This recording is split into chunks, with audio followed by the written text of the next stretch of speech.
Wow. Hello, everybody. I'm Del Shores. And I'm Emerson Collins, and this is the Del and Emerson Show. Straight talk. Real gay. Oh, and we're back. We are back. Are you? You're not clear to me. You're like Sybil Shepherd on Moonlighting on my end. I prefer that RuPaul's Drag Race Season 1 filter. You know, I don't want you to be able to tell whether I'm a small girl child or an 80-year-old man. I don't know if it's for everybody, but for me, you're somewhere between that and a burn victim. All right. How are ya? I'm fine. No one cares about me. How are you, Del Shores? On behalf of everyone.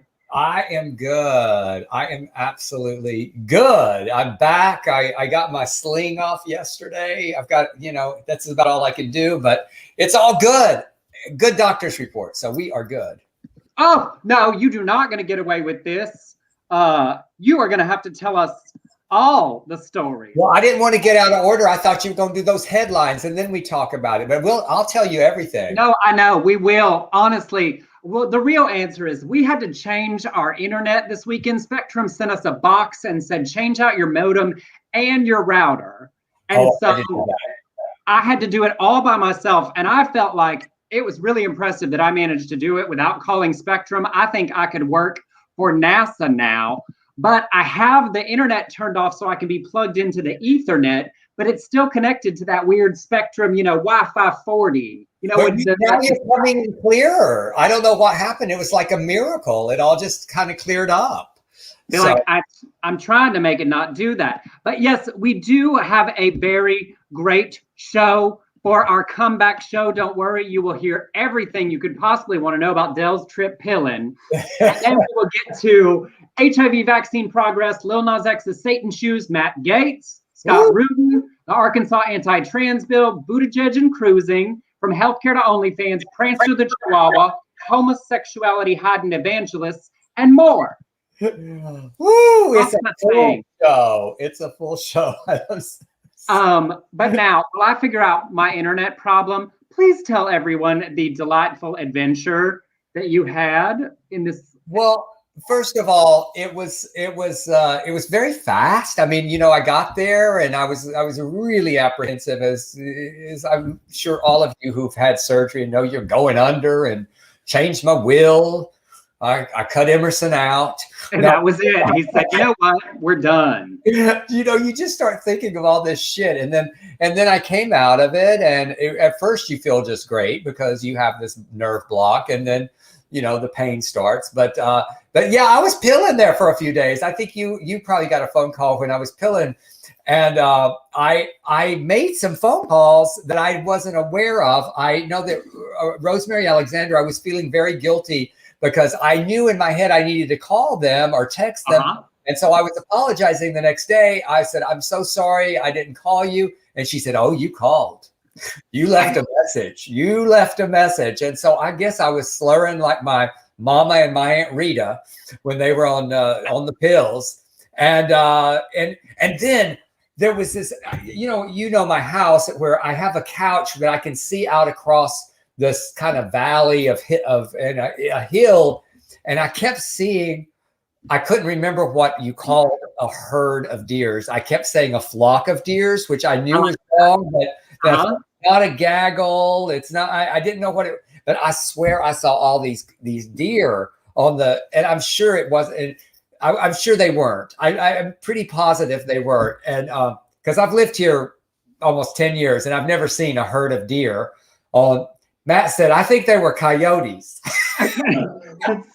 Well, I went out and I was confused. I was like, where do you think you saw them? But there is this little patch of hillside where Bambi's parents could be roaming the wild. They could be there, right? It's realistic that there are maybe some deer up there. Yes, they absolutely could be. That is not the most ridiculous thing that you've ever thought. No, it's not. But the good news is this. I went to my post-op yesterday, and I'm not going to bore you because I don't want to sound like some old man with, get to my constipation or whatever. But I went and my doctor said, you are a full, at least a week, maybe 2 weeks ahead of schedule for recovery. They told me I could take off my sling in my house. not to do it outside the house because people won't know that I've got, this broken wing, and gave me some therapy to do, and I'm on it. And I slept last night without that brace, which I absolutely loved. And I've got, the other shoulder is going to get operated on in July, and then I'll be good as new. There's the update. That's very exciting. And I will say, everyone in the comments is incredibly thrilled that you are well and healthy and back alive. Yeah. But I need to tell everybody's going to the wrong sling. I knew they would. It's all. I was nice about it. I let you have medical device only. Although, let's be honest, you could end up in the other kind of sling and at some point need medical assistance as well. That's exactly right. I have never been in a sling, but I've been of service to someone in a sling. I will admit that. There you go, a sling set. That's what a playground is. It's just a sling set. They're really just, honestly, the whole point of a sling is it's just so you can be a little lazier. There's a place to put your legs, a place to put your hands. You don't got to hold anything up. It's like, look, I'm good. Let's go for a while. Just push and rock. You just let momentum do most of the work. Shove it in. Shove back in. Shove. Goodness. We've never talked about slings on the show. I can't believe it. Well, I'm glad after 200 episodes in 7.5 years that we can still find new ways to get right up to that line to embarrass ourselves and everybody else and push right past it. Yes. So I'm off the pills, y'all. I'm sorry to disappoint you, but I'm cold stone sober right now. I have had a few people asking me if I've had any leftovers. You know what industry you are in when you get calls and go, how are you doing? And by the way, did you finish your Percocet? I'm not going to name names, but y'all can start guessing. There's more than a few. I mean, it's not like you could just guess one. But wait, I need to tell everybody, I love that in the history of our lives, I gave like 15 minutes for this. And every time limit I've ever set on the show for anything, no matter whether it's 2 minutes or 20, you manage to run past. And you're like, no, that's it. That's all the stories. Well, I didn't want to bore everybody with every single detail. Well, I love that you're worried now about that. The fact that can I bank some of this time for other shit?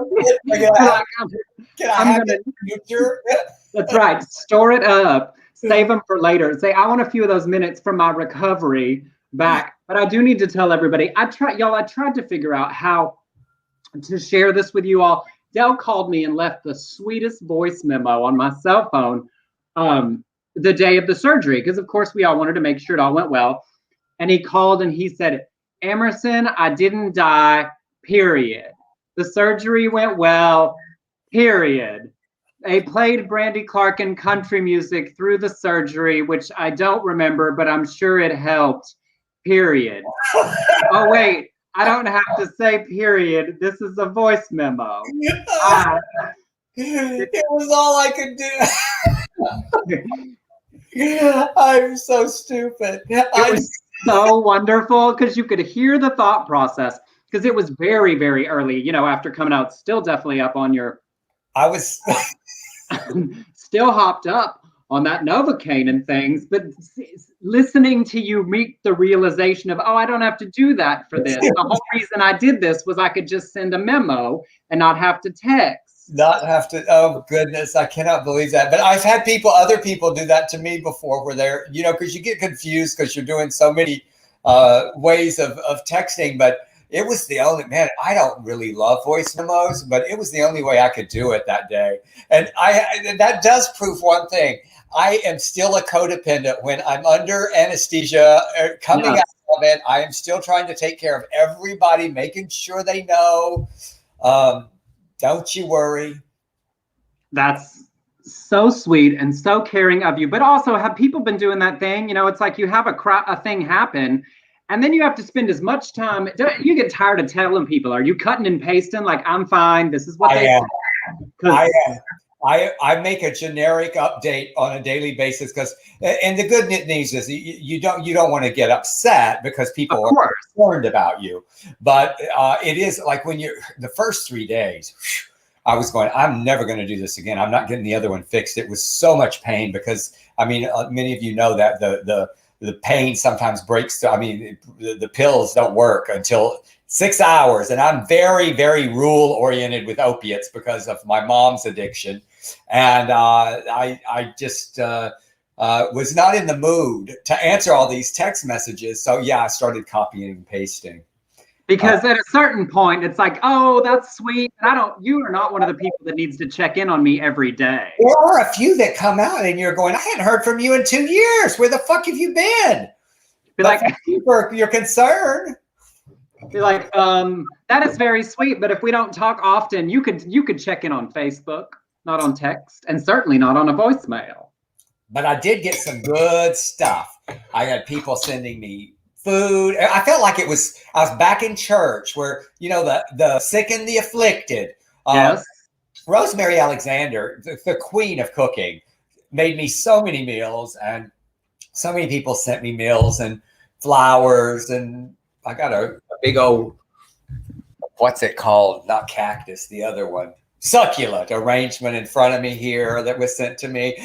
This was a funny story, Emerson. So I got some flowers, and I was talking to Beverly D'Angelo, who, we're very close. And she goes, well, now my competitive spirit is coming out. Well, the next day I get this big thing of succulents and rocks delivered to my door with one arm. And I'm like looking at this going, how the fuck am I going to get this in the house? Right. I had to literally drag it in and then have someone else help me pick it up. But anyway, everybody was sweet, lovely. Nobody was an asshole. So, well, that's good. And I hope you felt loved, because there sure was a lot of it from out here and everywhere. I felt a lot of love. I did. And I did do one Instagram post while pilling. I promised I would, and so I did. But I looked at it back and I thought, oh, it doesn't seem that much different than when I'm sober. I will say, was, we've had work to do, of course, and he's been great. But you did look at me one of the days and you got off on a tangent, and then you went, Emerson?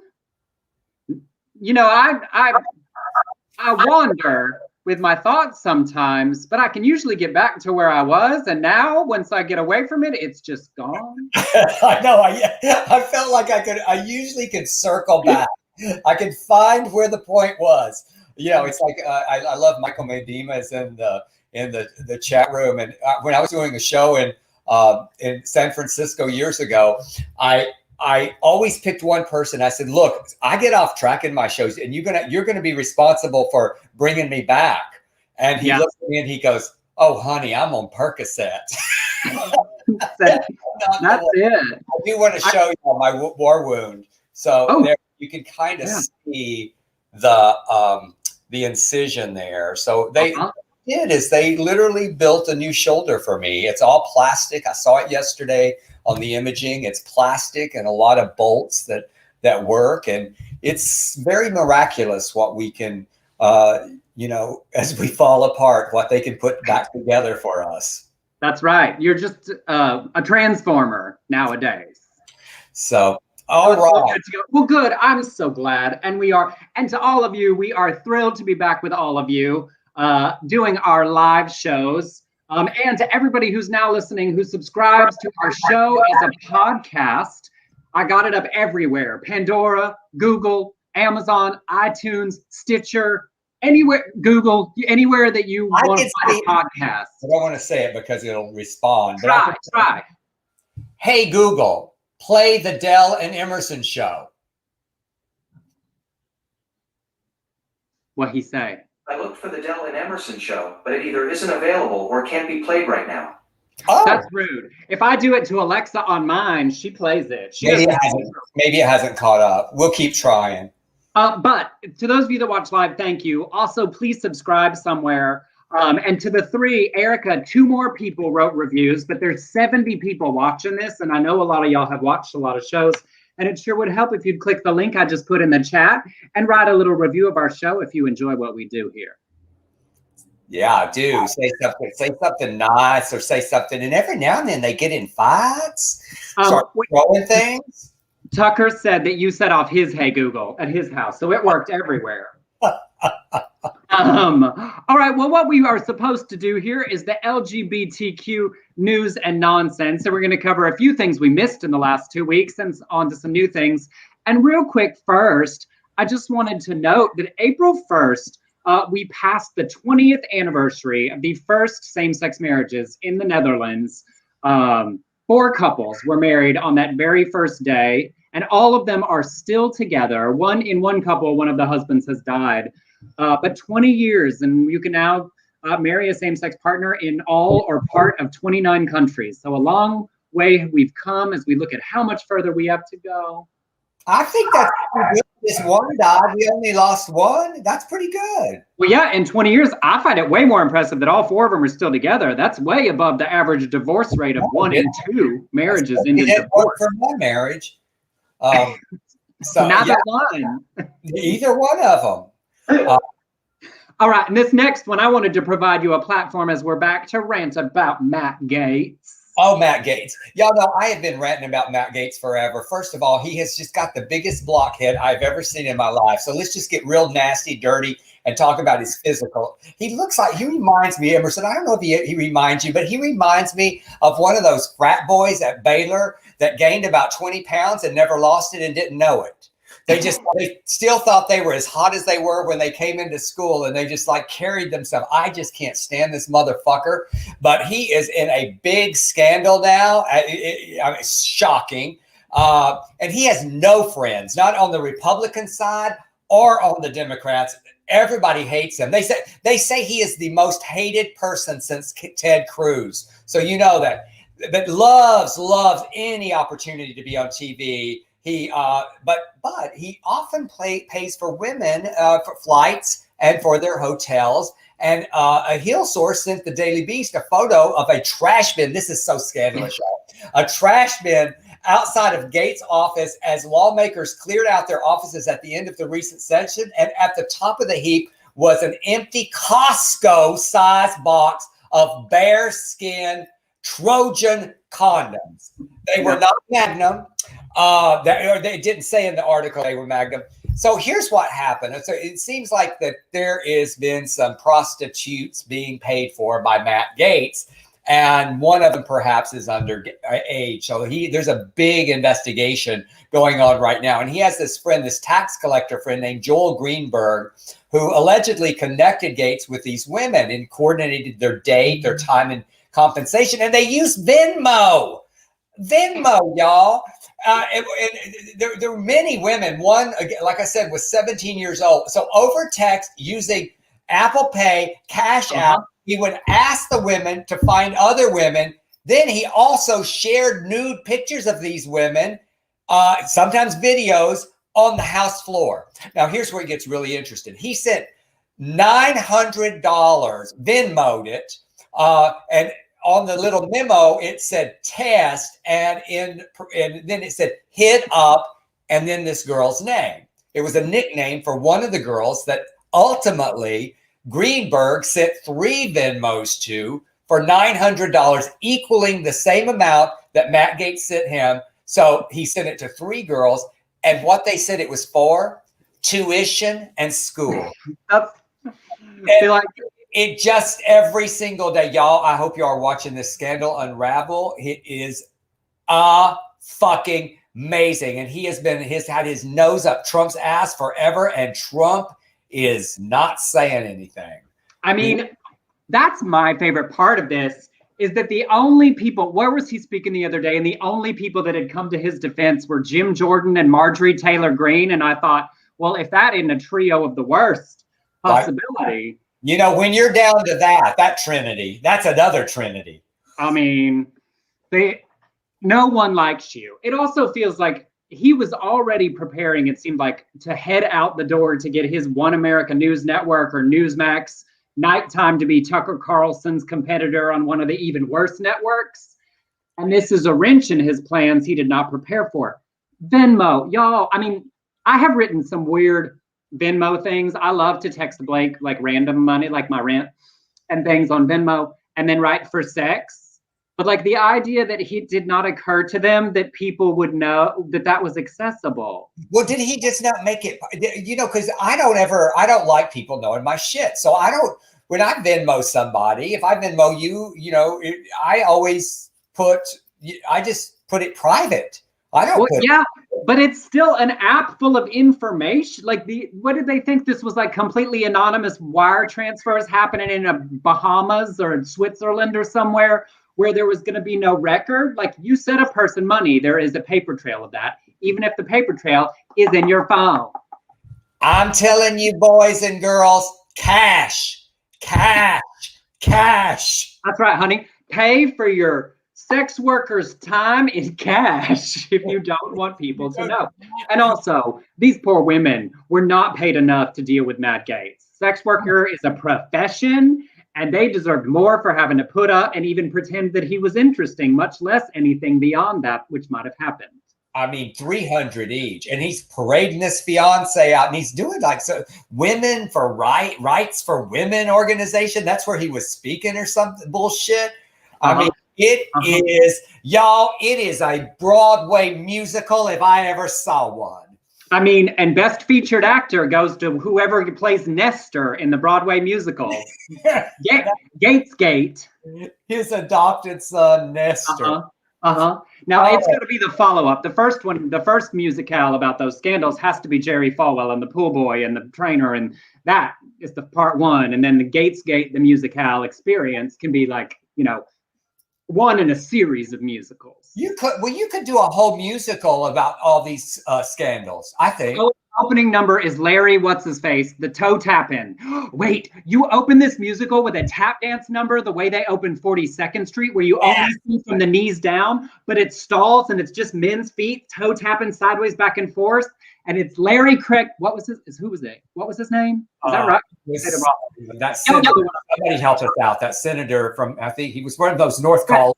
Larry Craig. That was the toe tapper in the bathroom who just said he had a wide stance. And it opens the Republican sex scandal musicale experience. I'm telling you, if Michael Shepard is in the house, we've got the next hit at the Celebration Theater. Oh, you all. Well, oh, did that feel good? I knew it would. You know, thank you. I know I went over on that story, so now we're behind. It's worth it. It was worth it. Also, and yes, Venmo transactions. Leanne always writes therapy when she sends us our Venmo tips. That's what she says. She says it's for. I do enjoy sending nonsense ones, but I'm aware that if, like, you know, if the IRS audited me or something, Venmo is a place they can get to that, y'all. It's not anonymous just because it's only on your phone, dumbass.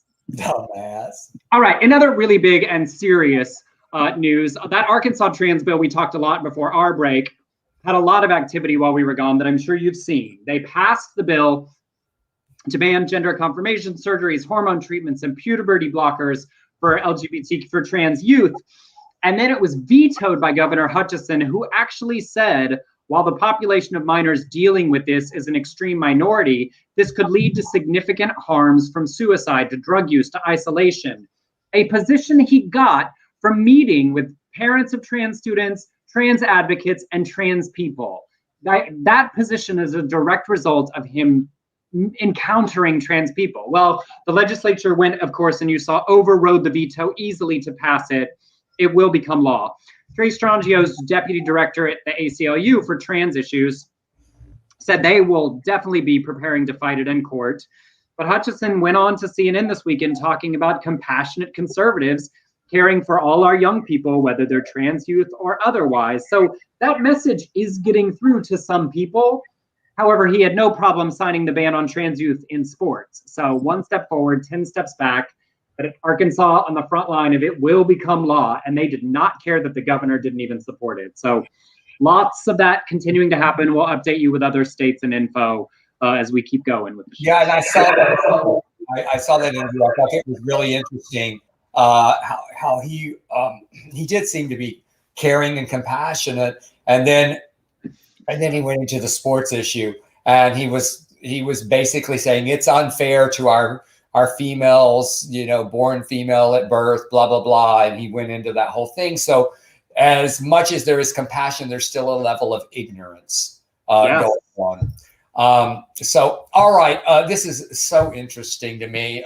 We've got George E. Landon, an Albany County legislator in New York, has resigned after he was caught on video being homophobic. Now, in the video, he says this whole gender, doesn't he just look like a bigot? This whole gender issue, okay, everything God does is sustainable. It's sustainable. It goes on and on and on. It's perpetual. Sorry. When you have homosexual relationships, it's not perpetual. Give them an island. They'll be gone after 40 years. Okay? Because they can't. God created us to be this way. Then he apologized, saying, I've never been homophobic, nor do I think any individual should be placed on an island. But it's a nice island. I mean, I'm okay with that. If it's a bunch of other homosexuals, I'm okay with going to that island, George. I deeply regret my foolish off-the-cuff comment that has caused so much pain. Here's what's so interesting to me, because I've heard this island theory. Yeah, just ship them off. Just put them on an island together. But I don't know how gay people are begetting, going back to the Bible term, we are not begetting gay people. It's the states who are making us, y'all. Yeah, it's like they think we grow on some gay tree. Like if we're all off on an island, like we literally can't make more of us without a doctor, a surrogate, a test tube, a donor, a sperm donor, or an egg donor. Like for us to make more people is difficult. You put us all on an island, the straights will just keep making more of us, and you'll just keep having to ship more boats out. Be like the ferry to Provincetown. You know what we'll be doing on that island? We'll be making slings, and we're going to be having sex parties and playing share. And don't worry now, y'all, there can be a book club for the conservative LGBTQ people. Don't worry, y'all can meet up under the huts. The sex sling can hang from the palms in one corner of the island. The ferry full of fairies will leave on the 1st of every month to bring the new crop of homosexuals, people who enjoy pansexual, bisexual, anybody interested, frankly, come on over. And I'll be directing that musical about those Republican scandals. I mean, we're just, you don't think that if they fucking put us on an island, you don't think we'd make the best of it? I mean, come on. I know. I mean, we've got a number of islands around the world where we're rather prevalent anyway. You know, you got pizza. Where would Gay Island need to be? You know, like in the Canary Islands or a little one off Hawaii, you know. I've been to the Canary Islands. That would be a good one. Real nice. Yeah, that'd be good. Everybody vote. Where should we put Gay Island? And obviously all of the LGBTQ community is welcome. But, you know, it should be in some kind of archipelago. Yeah, someone said it should be Rainbow Island. I like that.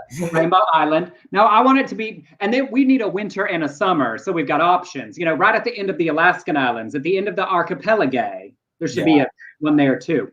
Ricky Martin's Island, Gay Fantasy Island, Cook Islands, Turks and Caicos from Tony. Leanne wants to know if she could come cook for us. Of course you can. Now, y'all, there are lots. It's very easy to get a visa to visit Gay Island. Yes, all of our fruit flies are welcome. That's correct. I just always find it's such a weird, old, archaic thing. Put them all on an island. I mean, obviously, it's based in dangerous bigotry, like internment camps and all sorts of like horrifying things. But it's still just the dumbest thing because you just end up imagining a tropical vacation. It's got to be a big island too. Real big. There's a lot of it. And you know what he didn't say, which is what I heard in sermons, is round them up. That's right. He skipped right past that part. All right, and relatedly, oh wait, hold on, did I not put it? Oh Lord, you know, Pete Buttigieg gave his very first press briefing since joining the Biden administration. So Secretary Mayor Pete said, "We will be able to be cruising by midsummer." Y'all, homosexuals farm rides screamed. Until we all realized he did not mean that kind of cruising. He's talking, of course, about the big boats, petri dishes full of people. The CDC is feeling hopeful that the ship cruise industry will be able to return. He said it's got to be safe and responsible. Now, the industry has resumed in other parts of the world. Florida Governor Ron DeSantis filed a lawsuit against the Biden administration and the CDC, saying that they don't really have the right to close an entire industry based on very little evidence and very little data. And my counter to that is, remember at the beginning of all of this, when that boat full of people with the COVID was trying to dock. Like, that was actually one of the first signs for a lot of us that there was a problem that was going to affect America, in addition to ignoring it in the rest of the world. Like, all those people were on that boat forever. And they ran out of, everybody was dying. Remember, they ran out of room in the morgue and they had to put everybody in the freezer. I would not want to die on a cruise ship and be stuck in a freezer. I would not. Of course, you wouldn't know. That's true. Well, how do you know you wouldn't know? You don't know that shit. We don't know. We there might be your soul might be hovering. Well, I was going to say, if you've got some unfinished business and you're going to hover and haunt some people, you might be annoyed that you were in the freezer like a popsicle. But if you've got some unfinished business, I don't think it's in the morgue. But it did lead to lots of headlines like this. Buttigieg wants cruising to resume by midsummer, and I cheer. You know, all those old cruising grounds that have gone by the wayside, flourishing again in the time. I mean, because let's be honest, as we get to the everyone vaccinated, this summer is going to be a little bonkers. It's going to be a little bit nuts. And literally nuts, like in your face, in your mouth, by your butt. I get my second shot tomorrow, and I could not be more excited. I'm just excited. I'm in walking distance from Griffith Park. And stroll on up, make a friend. Now, don't do anything silly. Make a friend and go elsewhere. No. There's one thing I do not want. I do not want to have something expunged off my record. Those days are the days of that being a necessary part of it is gone. But you can thrillingly meet someone in a public venue and then move to a private place to continue the activities. But Lord, this slutty summer that is on its way. Yeah, it's and you know, that's what I'm glad I live alone. I just put the chihuahuas in the other room. Say sorry, girls, y'all don't get to participate in this part. All right, well, the summer of cruising, we've reached the halfway point of our return show. I can tell y'all missed us as much as we missed doing it. I feel like, obviously, I'm known to talk quickly, but today I feel a little bit Micro Machine Man, that guy who used to do the commercials. Like, just trying to get it all in. Like, I'm going to make up for the last 4 shows by talking even faster. Well, we have reached the halfway point. And if y'all enjoy what we do here to provide you entertainment and quality content, you can send us a tip on Venmo to @EmersonCollins or on PayPal to beardcollinshoresproductions@gmail.com. It is not required. It is not expected, but it is always appreciated for the effort we put in here. And I just want to give, so many of you have been so consistent in that. And we, as we say many times over, if it's going to stress you on any level, please do not give to yourself. But I wanted to give a big shout out to Johnny Hartman.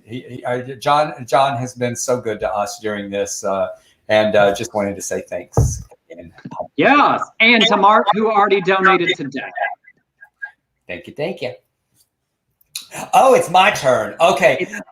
Emerson, I'm going to add to this story. I'm going to try to get through it fast. But years ago, I had a meeting with a producer in town who became, at the time, he was already very, very famous and already doing very well. But I wrote a screenplay called Tainted Love. And I got a meeting with Scott Rudin. And it was a beautiful meeting. He was lovely. And he talked about how he grew up in the 80s and the dance clubs and blah, blah, blah. Well, what I did not know was behind the scenes, Scott Rudin is quite a monster. This week, The Hollywood Reporter released an in-depth expose on gay Uber producer and EGOT winner Scott Rudin. Allegations include Rudin smashing a computer monitor on an assistant's hands, bringing blood to his hands, throwing objects in the office, telling slave play author Jeremy O'Harish, "You're a baby playwright who has written one good play. No one gives a fuck what you have to say."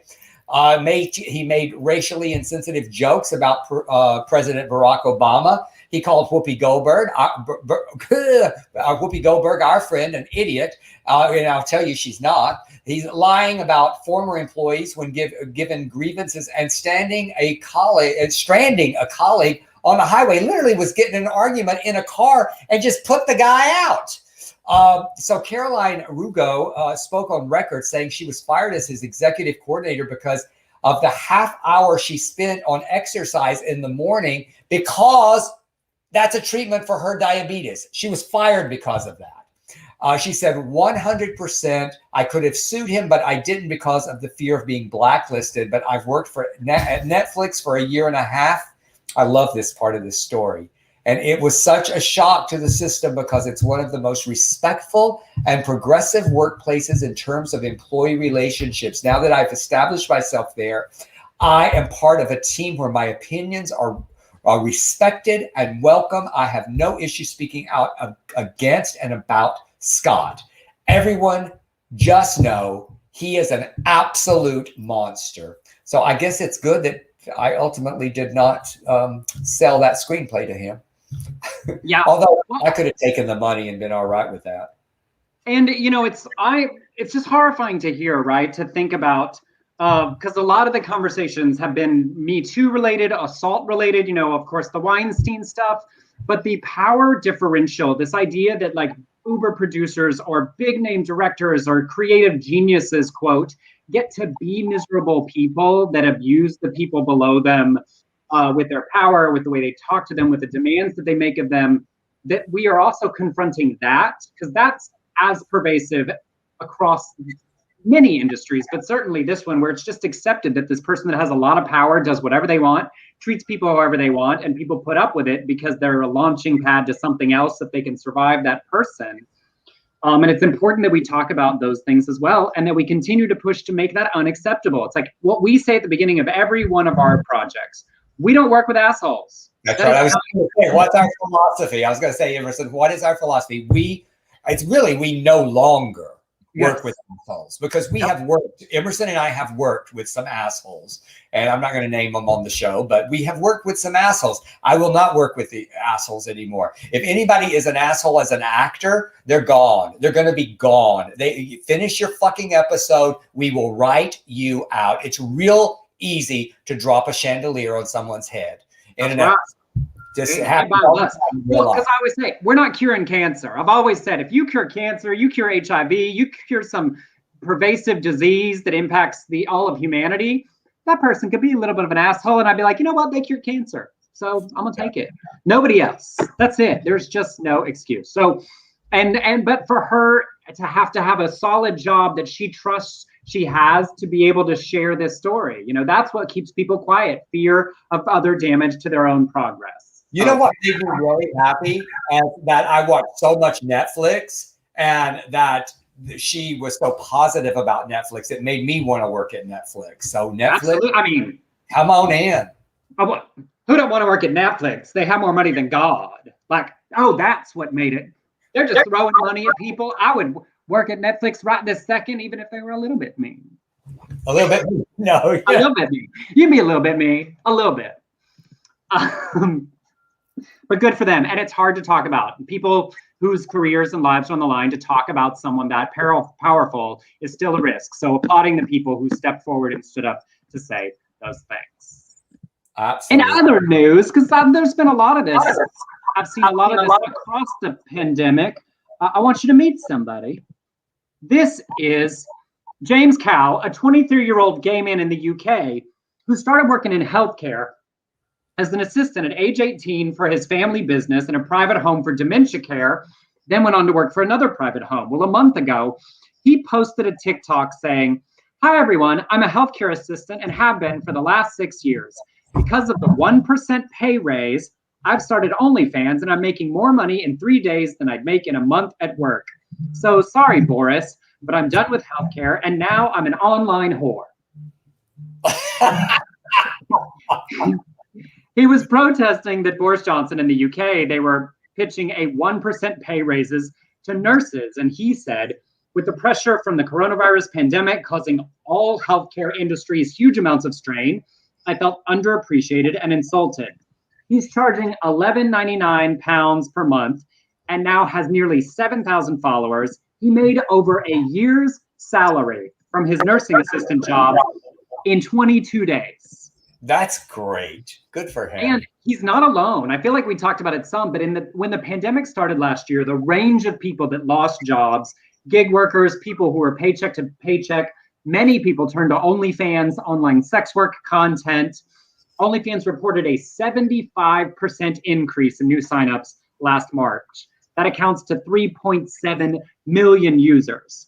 But James said his family's very supportive. I watched his TikToks. He did a follow-up with what seems to be his grandmother, where he says, "What do you think about me doing OnlyFans?" And she says, "I think it's brilliant." Said being a healthcare assistant pays you £100 a day. Being an online whore pays you £1,000 a day. So I'm just on my way to work to hand in my notice. So he quit. And, you know, good for him and good for the people who can. Obviously, that's not an alternative for many people. I know there's many people for which it's hard for lots of reasons. And he's young and cute, and that makes it a possibility. And of course, there's the consideration of how long will that last.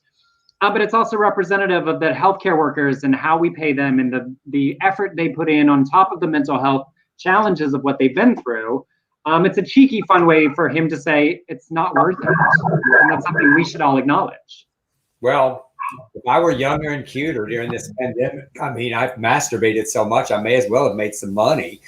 I'm just saying, you know, like, look, you get to set the rules yourself. It's being your own at-home porn studio. I used to joke about, you know, it's always good to have a backup plan, but at a certain point, your audience just becomes very niche. Isn't it the truth? All right, I sort of love this this next story. I was more excited for you to tell this story. I have three little bitches, and if you watch my Instagram, you know that one of them is a mess, but she is nothing compared to this dog. Y'all meet Prancer. This is Prancer. And he's a 2-year-old Chihuahua, and he's available for adoption through Second Chance Pet Adoption League. Now, he lived with an elderly woman who treated him like a human, so he was never socialized. And he's just a neurotic mess. But the Post says, this is from his foster, the foster home that he is in. There's not a very big market for neurotic, man-hating, animal-hating, children-hating dogs that look like gremlins. But I have to believe that there's someone out there for Prancer, because I'm tired. And so is my family. Every day we live in the grips of this demonic Chihuahua hellscape he has created in our home. I've tried for the last several months to post this dog for adoption and make him sound palatable. I am convinced at this point he's not a real dog. He's more like a vessel of a traumatized Victorian child that now haunts our home. Prancer only likes women. Hey, nothing else. If you have a husband, do not bother applying unless you hate him. The ideal home would be with a single woman, a mother and a daughter, or a lesbian couple. He is loyal beyond belief, although to tell you a secret, his complex is really just a facade for his fear. If someone tried to kill you, I guarantee you he would run away screeching. Now, he does have some good traits. He smiles when he's excited. He's completely housebroken, and he's quiet and non-destructive when left at home alone. He will probably live to be 21 years old, just out of spite. So take that into account if you're interested. Now, this has gone so viral, y'all, and Prancer is still available for adoption. And I know that Rob Dietrich just adopted a new dog. So, Rob, you might want a third one. Bring old Prancer into the mix there. I just put the post in the chat for anyone who wants to read the entire thing, because for one thing, this Tiffany, I believe is her name, that has Prancer currently, has comedic genius, as Leslie Jordan would say, because the way she wrote this post, I have so much sympathy for her that you can just see the picture she paints of this devil Chihuahua. That she goes so far as to say it'd be best with a lesbian couple or a single mother with only daughters. My favorite part is like, if you have a husband, do not adopt him unless you hate him. Like, honey, we just got the sweetest dog. Like, I mean, I just laughed so hard. You know, I joked once, because everybody acts like all pets are wonderful. And I joked once about writing a parody film about a dog that everyone loves that hates its owner. So everyone's like, oh, he's so sweet. And every time everyone else turns away, he like destroys everything. And at the end of the movie, the owner dies. They bring the dog to the funeral and it's like, oh, he's so sad. And everyone starts to walk away and the dog lifts its leg and pees on the grave. Like, some pets hate people, just like some people hate people. Well, I appreciate the honesty, because it'd be like if we were writing an ad to give away Gracie. I mean, bless the world, if something happened to you and I was unable to take her because I'm the only one that would, we would have to disclose extremely intelligent, refuses to understand the concept of the leash. yeah. Oh, no, the leash but speaks to you. Like today, I wish y'all could have seen Gracie today. Emerson and I were meeting on our project, and Gracie literally got in the chair, just like one of the ones I'm sitting in. She prances up, and she's listening to Emerson, and then she'll go, "Arf." And then she'll listen some more, and then she'll go, "Arf." She's in love with you. And I did, I told you I changed my will and I left you. But if you take Gracie, you have to take Sissy. You got to take Sissy, I know. Danielle. Bitsy is good alone. She doesn't give a shit about those other dogs. She would, Danielle, okay, Danielle, but you have to take Sissy too. They go together. It's a set. But I'm just saying, y'all, Gracie, to this day, you start walking her and she yanks back on the leash like she doesn't know how this is going to go every time. You'd be walking along and she pulls to the side and stares at you like we don't do this multiple times every day. Melissa says, what? Melissa's my neighbor and she walks my dogs occasionally. She goes, what is it about Gracie putting on those brakes? Say, look, I give her a yank and off we go. Like it's like at this point, it's just like a pattern. She knows, but off she goes. Well, bless. Well, here's to Prancer and finding the right home, and particularly so that the original poster who is fostering Prancer to this point can have some peace. Absolutely. Some updates.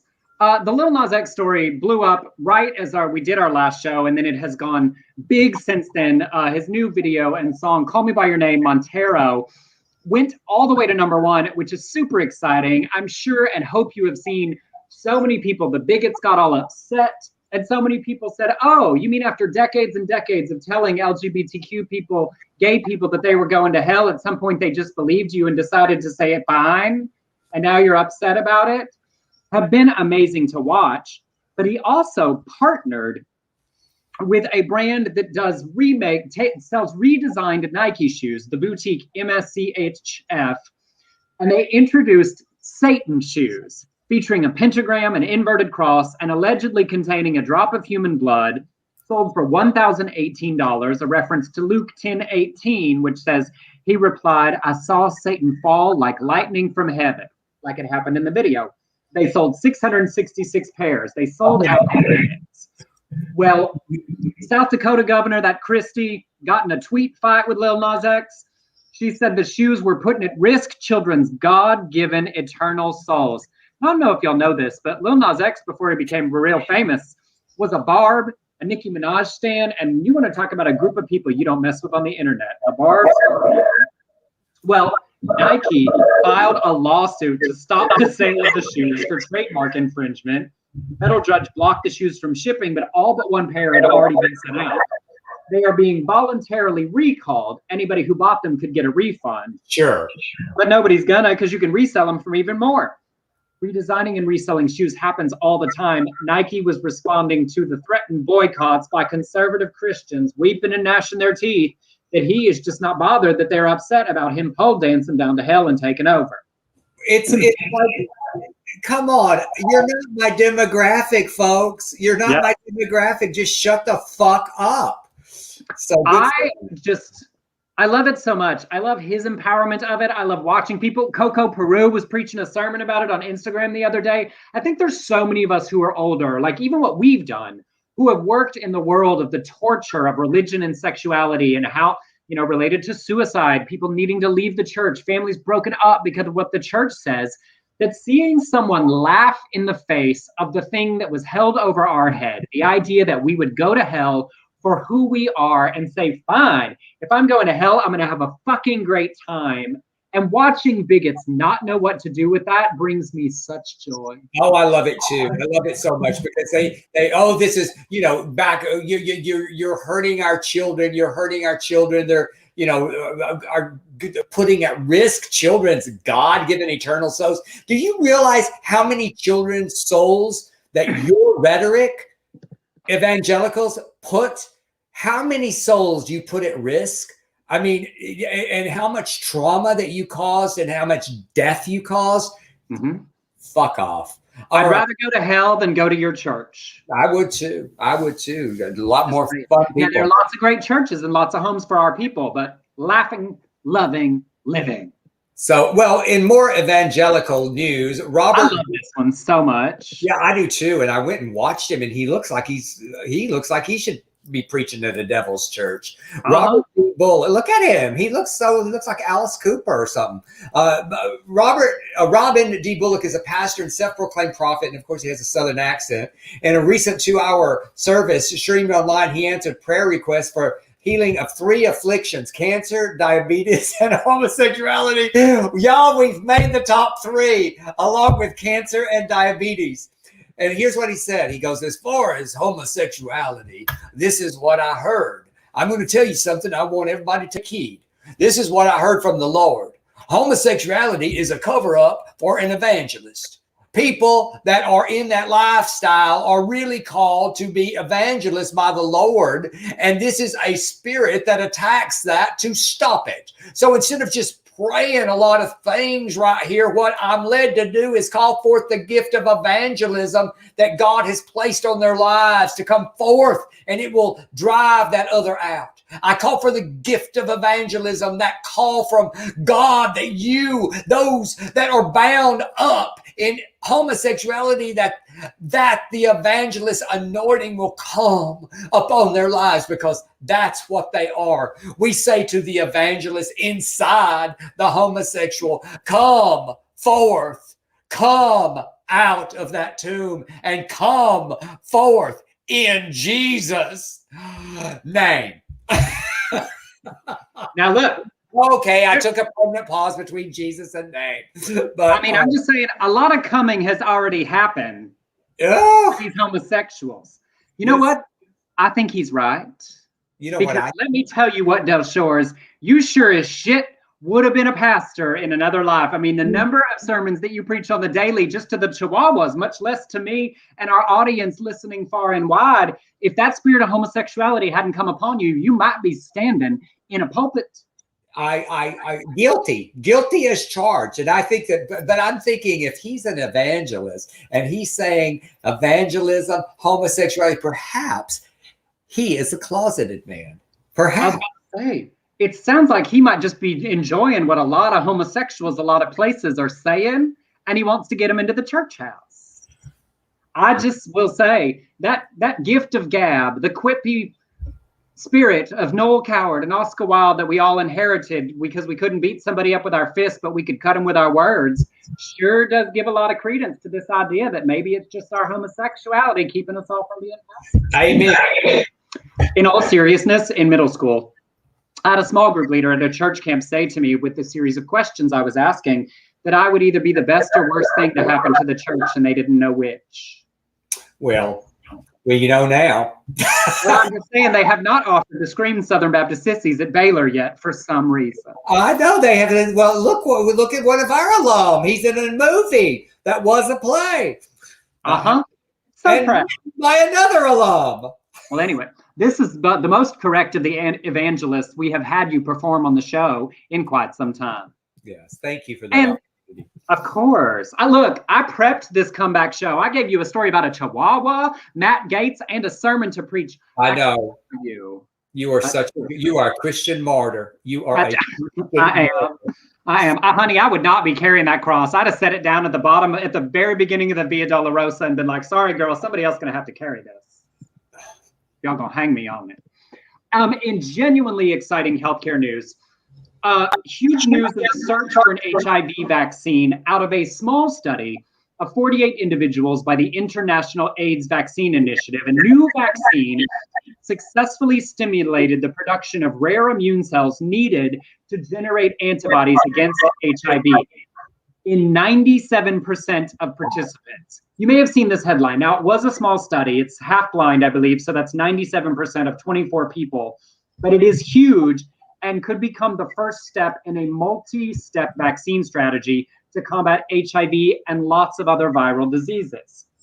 They'll enter additional clinical trials, and as a next step, they're partnering with Moderna to develop an mRNA-based vaccine to produce the same cells, very similar to the tech they use to accelerate the pace of vaccine development with COVID-19. So Moderna's work on COVID-19 could be used in the process of moving towards an HIV vaccine. Long way to go, lots of trials, but incredibly exciting news. Very exciting. The first steps they need to conquer. All right. To be able to do that. It is about time.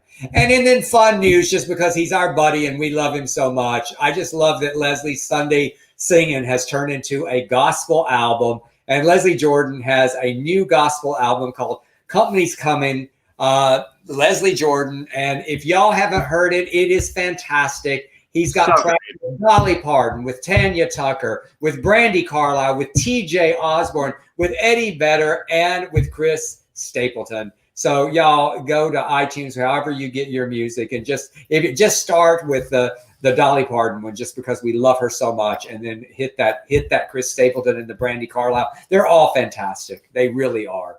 I mean, it's one of the big pluses of being hugely beloved and famous in the pandemic, and speaking to a country world of people who love him because of his comedy and because of Sordid Lives. And our friend Travis Howard was huge in producing this album with him and for him. He's an incredible country songwriter and performer and guitarist and producer.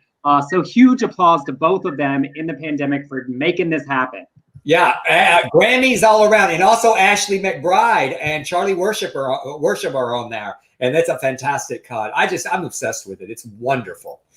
It's just brilliant. It's just brilliant. All right, one more time before we get to the end of the show, I made this thing and I do want to remind y'all, because now I can see where people listen to the show, that you can subscribe and hear the podcast, so that if you watch live all the time, go ahead and subscribe somewhere. That way, if you miss an episode, it'll download onto your phone, iTunes, Spotify, Amazon, Pandora, Stitcher, Google Podcasts.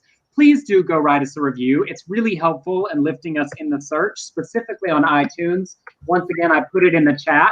And y'all that comment here all day, every week, there's 67 of you watching right now, and we have 3 reviews. So I know not everybody's written one. And yes, I will guilt trip you on our first show back to get you to do so. Please click that link and say something sweet about us like you would tell a friend. Yes. Tell a friend. And as always, if you want to send us a tip, you can do that on Venmo to @EmersonCollins or on PayPal to beardcollinshoresproductions@gmail.com. Look at us. We got it all in, didn't we? We did it all. We came. We are so glad to be back. And delivered. And y'all, I am not in pain and feeling good. So thank y'all for welcoming me back from my sick bed. Yes. Onward and forward, and we love you all. We do, and we will be back on Friday with more of your favorite LGBTQ news and nonsense. Thank you for tuning in. We missed you. We'll be back real soon. Bye, y'all.